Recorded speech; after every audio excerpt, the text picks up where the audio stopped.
Proklamasi bangsa Indonesia dengan ini menyatakan kemerdekaan Indonesia.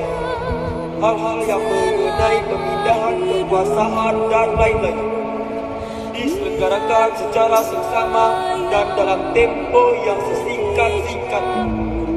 Jakarta, 17 Agustus 1945.